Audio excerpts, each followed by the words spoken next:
दक्ष राजा ब्रह्मा जी की तपस्या करते हैं। ब्रह्मा जी ने कहा क्या चाहिए वरदान में? उन्होंने कहा मैं जितनी संतानें चाहूं उतनी संतानें प्रकट कर सकूं। प्रकट पैदा नहीं, प्रकट कर सकूं। अब ब्रह्मा जी रचना का कार्य कर ही रहे थे, उनको सहायता की जरूरत थी, तो उन्होंने कहा तथास्तु।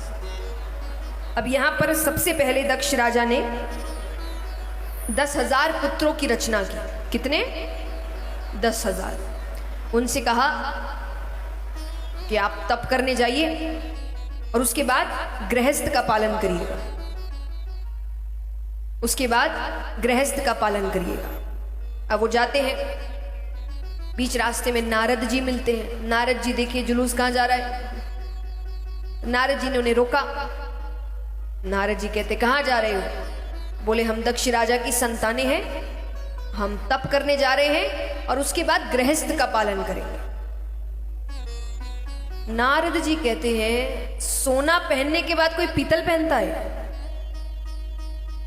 माने तप कर रहे हैं, संसार के इस मोह माया से दूर हो रहे हैं और फिर तप करने के बाद गृहस्थ का पालन करेंगे। तो उन्होंने कहा कि काम करो, मैं एक प्रश्न पूछता हूं, मेरे प्रश्न का उत्तर दो। अगर प्रश्न का उत्तर सही दिया तो जो मन में आए करना, और नहीं दे पाए तो तप ही करना। उन्होंने कहा ठीक है। तो प्रश्न क्या किया? वो कहते हैं कि जो पृथ्वी है इसका आदि कहां से और अंत कहां पे? शुरुआत कहां से और अंत कहां से? बताओ कहां से?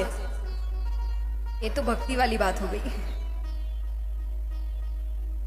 पृथ्वी गोल है, यानी हर जगह से शुरुआत है और हर जगह से अंत है, तो वो बता नहीं पाए। ये नहीं पता। बोले नहीं पता तो तब करो। अब दक्ष राजा को क्रोध आया, पर ब्रह्मा जी की संतान है, क्या कर सकते हैं?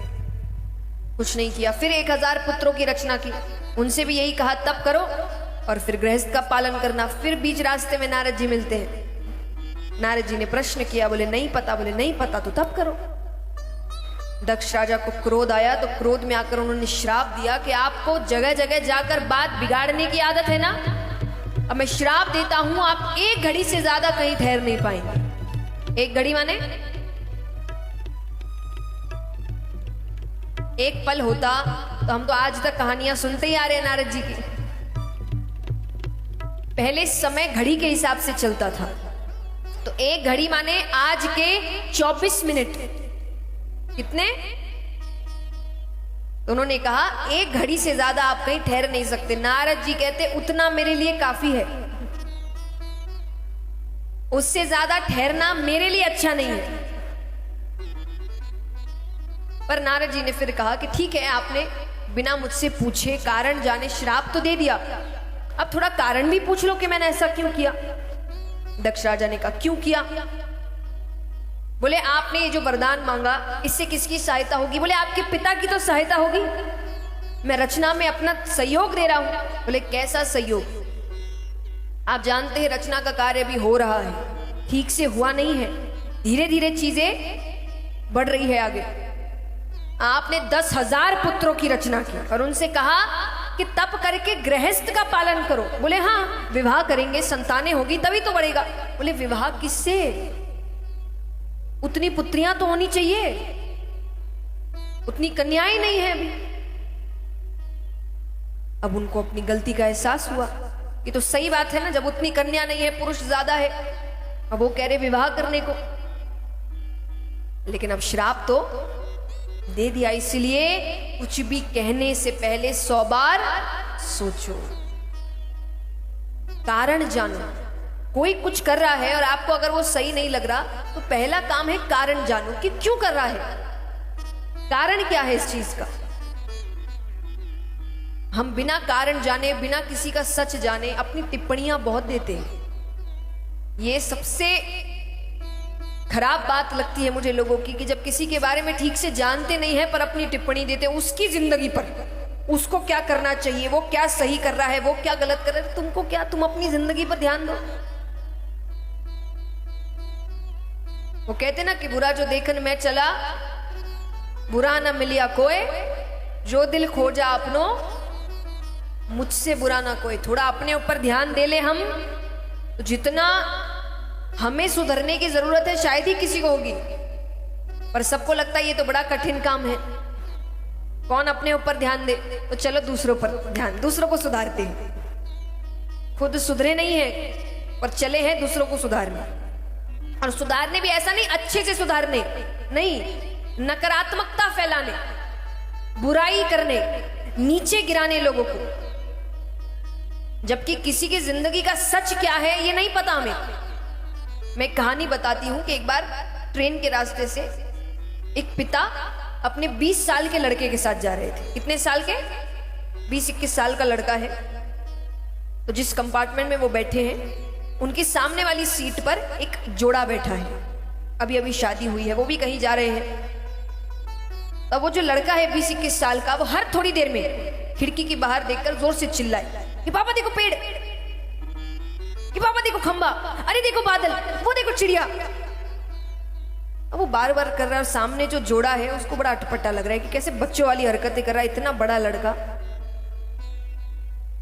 एक बार, दो बार, तीसरी बार उन्होंने सीधा उसके पिता से कहा कि आप किसी अच्छे डॉक्टर को क्यों नहीं दिखाते इसको, इतना बड़ा लड़का ऐसी हरकतें कर रहा है, किसी अच्छे डॉक्टर को दिखाइए। पिता ने कहा वही तो करके आया हूं, डॉक्टर के यहां से तो आ रहे हैं। बोले क्या मतलब?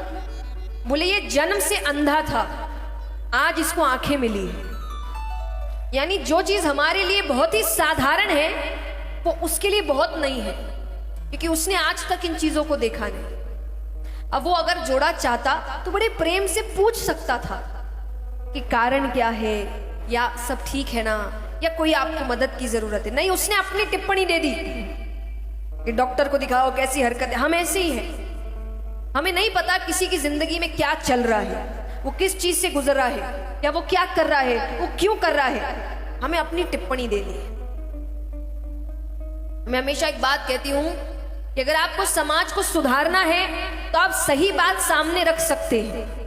किसी को गलत साबित करके, किसी को नीचा दिखा के अपने आप को ऊंचा मत दिखाओ। इसको समाज को सुधारना नहीं बोलते, इसको और नकारात्मकता फैलाना बोलते हैं। कि आप किसी और की बुराई करके, मान लीजिए कोई व्यक्ति है कि वो उसने कुछ गलत बोला, आप सही बात बता दो कि नहीं भाई सही बात ये है, पर हम क्या करेंगे, पहले हम उसको पूरा नीचा करेंगे, हम उसकी बुराई करेंगे, हम उसकी बेइज्जती करेंगे, हम उसको गलत दिखाएंगे, और फिर हम बताएंगे अब हम बताते हैं सही क्या है। इसको सही बात बताना नहीं बोलते, इसको खुद को ऊंचा दिखाना बोलते हैं। जिसको समाज सुधारना है वो सकारात्मकता के साथ भी समाज सुधार सकता है। और दुनिया में नकारात्मकता कम है क्या जो हम और फैला रहे हैं? इसीलिए किसी को भी कुछ गलत बोलने से पहले, किसी की बुराई करने से पहले, किसी को नीचा दिखाने से पहले एक बात समझ लो कि क्या मैं उसकी जिंदगी के बारे में सब कुछ जानता हूं, उसके उतार चढ़ाव के बारे में, उसके सुख दुख के बारे में। अगर नहीं जानता तो उसकी जिंदगी में टिप्पणी करने का मेरा कोई हक नहीं है। आप अच्छे काम करिए ना, किसने मना किया है? पर किसी और को बुरा दिखाकर फिर अच्छा करना, इसको अच्छा नहीं बोलते। और ये हमारा सबसे मन पसंदीदा काम हो चुका है आजकल, खास करके जब से ये इंटरनेट वगैरह आया है। अब पता चल नहीं रहा बोल कौन रहा है। चलो, तो सबसे ज्यादा नकारात्मकता तो हम ही फैला रहे हैं दुनिया में। तो यहां पर नारद जी ने यही कहा कि आपने कारण जाना नहीं। मुझसे एक बार पूछ ही लेते ये श्राप देने से पहले कि मैंने क्यों किया, ये करने के पीछे कारण क्या था मेरा। तो इस प्रसंग से सुखदेव जी यही समझाते हैं कि कुछ भी कहने से पहले, करने से पहले 100 बार सोचो कि उसका क्या असर होगा, दूसरों पर भी, समाज पर भी, खुद पर भी, हमारे वातावरण पर भी। भगवान ने सबके जीवन में सबको कुछ ना कुछ अच्छाई दी है, उस अच्छाई पर ध्यान दीजिए। और हमारा ध्यान हमेशा बुराई पर रहता है, अच्छाई पर नहीं रहता।